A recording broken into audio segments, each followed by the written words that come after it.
Hey guys, Jake here with Pixite. Today I'm going to show you my 3-step process for coloring using Marvel Color Your Own that produces consistent, quality results, is fast, super easy, and really just fun to learn. This method can be used for any page on the app, from simple art to complex colorings, so no sweat if you're just starting out. Let's open up the app and get started. Step 1, laying the foundation colors. So guys, in this first section, we're going to be laying down those base tones that are going to be the main body of the image. This ensures that we get rid of any of those white spaces in the image and gives us a great place to build off of. You can use any brush tool you'd like, but I'll be using the basic marker tool and the basic fill tool since they're so versatile. We'll also want to switch from automatic mode to freehand mode because we're going to be laying down rough colors. This is one of my favorite parts because you can be super messy with it. So don't worry about spilling outside the lines. Speed is the real key here. We'll clean it up in a bit. Now, I like to alternate between using the marker tool to fill in large areas of similar color that have lots of tiny pieces, and then cleaning up the edges by using the fill tool. So for this first section, we're not going to worry too much about the fine detail on Spider-Man's suit. That'll come in step 2.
Step 2, highlights and shadows.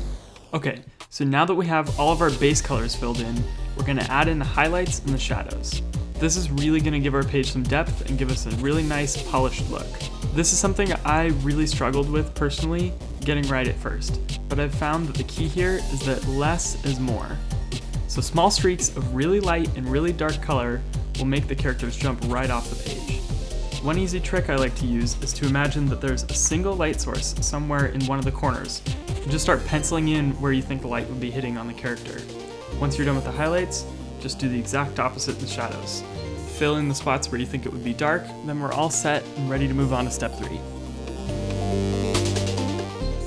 Step 3, artistic flourishes and last-minute fixes. This last step is where I take a broader look at the coloring overall. I look for things that stand out to me as places that could be filled in with something more interesting. So in this particular image, Spider-Man looks startled and his spidey senses are tingling, so I think that it would be cool to add in some bright pops of color around his head to emphasize that. I use different brushes, like the splatter brush, to give a different texture from the background.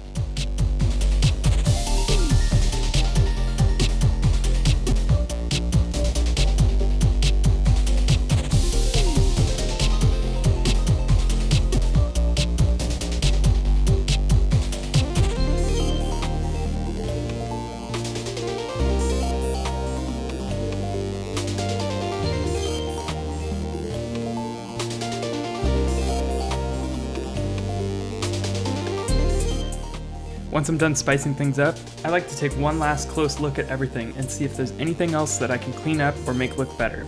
A little effort here goes a long way, so I see that I missed a small section of Spider-Man's web. I'll fill that in.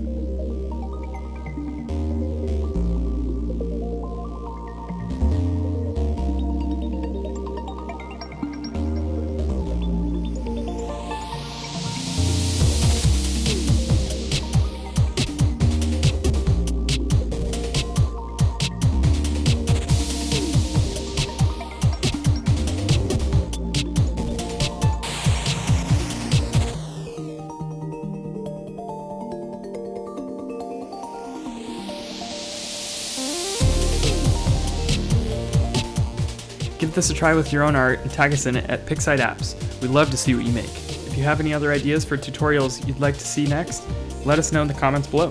Happy coloring!